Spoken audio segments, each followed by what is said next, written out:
ملګرو په سوات کې مدرسه کې چې کومه واقعه شوې وه چې استاد را لګېدلی و او خپل شاګرد یې دومره وهلی و چې هغه د هغې د وجې چې کوم دی وفات شو.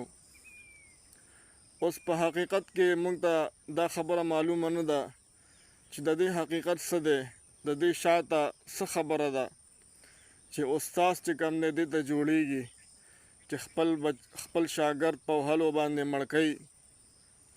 عزتمندو هغه دوه کسان چې کوم دی ګرفتار شو په تاڼه کې دي او هغوی ته به چې کوم دی سزا میلاویږي او تحقیق به کیږي. خو بهرحال زه دا خبره کول غواړم، ډېر خلک را پاڅېدلي دي د مدارسو د بدنامولو کوشش کوي، د علماء کرامو د بدنامولو کوشش کوي.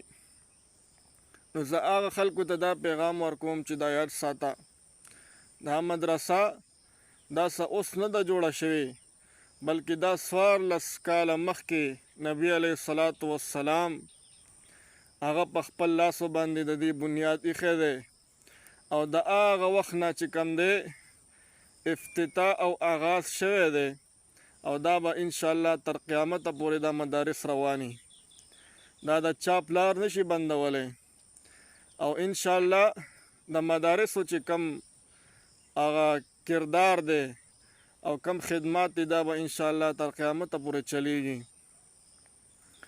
نو ملګرو او دغه شان چې کم دی د بعضې خلک د علماء کرامو د بدنامولو کوشش کوي چې د یو کس په وجه باندې تاسو ټول علماء کرام مه بدناموئ، ځکه په هر فیلډ کې چې کم دی ښه خلک هم شته او بعضې داسې خراب خلک هم شته. بهرحال د ښو خلکو چې کم دی نشاندهي پکار ده، د ښو مدارسو نشاندهي پکار ده. زمونږ چې کم دی په دې معاشره کې په دې علاقه کې ډېر ښه مدارس دي، دارالعلوم حقانیه چې دغه چې کم دی دې ته دیوبند ثاني هم ویلی کېږي. او دنیا کې چې څومره ممالک دي، زیات ممالکونه چې کم دی خلک دلته راځي او دلته چې کم دی تعلیم حاصلوي. دغه شانتې دارالعلوم اسلامیه عربیه شیرګل چې په دې کې په زرګاو طلبه کرام چې کم دی هغه سبق وایي او کال په کال باندې دی نه علماء کرام فارغېږي، مفتیان فارغېږي، حفاظ فارغېږي. دا ټول چې کم دی په معاشره کې بیا ځي د دین اسلام خدمت کوي. دا یو ډېر لوی انقلابي سوچ دی او انقلابي چې کم دی دا کردار دی، دا څوک نشي ختمولی. بل دا خبره ده چې تاسو صرف په مدارسو پسې راغستې ده، ولې دا مسله صرف په مدارسو کې کېږي؟ تاسو چې کم دی په یونیورسټو کې نه ګورئ دا مسلې په یونیورسټۍ کې څومره ډېر سوا شوي دي. آیا چا هم دا ونه وی چې پلانکې کالج دې بند کړی شي، پلانکې یونیورسټي دې بنده کړی شي؟ نو آخر چې کم دی په دې مدارسو پسې خلکو ولې راغستې ده او د دې یونیورسټو کالجونو دومره کردار نشته. نن سبا چې کم دی ستا یو نوجوان او ستا چې کم دی یو کس اعلی تعلیم حاصلوي نو هغه بهر ملک ته ځي، هغه چې کم دی امریکا ته ځي، انګلینډ ته ځي، اسټرالیا ته ځي، دغه شان چاینا ته ځي.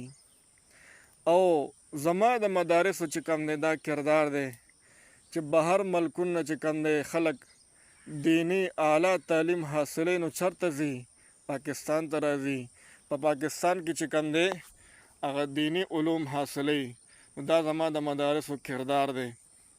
عزتمندو د دغه مدارسو چې کم دی د دې خیال وساتئ، دې سره محبت وکړئ او دغه شان چې کم دی دغه مدارسو سره ملاتړ اوسئ او د دغه علماو چې کم دی خپې ښکلې کړئ، د دغه علماو شاته ودرېږئ، د دوی چې کم دی مضبوطیا سره دا مخکې بوځئ. عزتمندو دا علماء کرام یقینا دا د معاشرې ګورئ اهم خلک دی. یقینا بعضې علماء کرام ما په خپله لیدلي دي چې په نیمه شپه باندې پاڅي تهجدو ته او د دغه معاشرې خلکو ته چې کم دی دعاګانې کوي په نوم باندې، یا الله هغه پلانکې مسلمان وبخه ستا بنده دی، یا الله هغه پلانکې وبخه، هغه پلانکې وبخه. او عزتمندو که موږ او تاسو سوچ وکړو لږ شانتې معاوضه باندې په لږو شانتو پیسو باندې هغوی زموږ بچو ته سبق ښیي، هغوی تربیت کوي، عزتمندو دا خبره صرف دې پورې کومه مدرسه کې په یو مدرسه کې یو عالم چې کوم دی دا کار کړی دی د هغې په وجه باندې ټول مدارس مه بدناموئ. الله مو خوشحال لره. جزاک الله خیر. السلام علیکم ورحمت الله وبرکاته.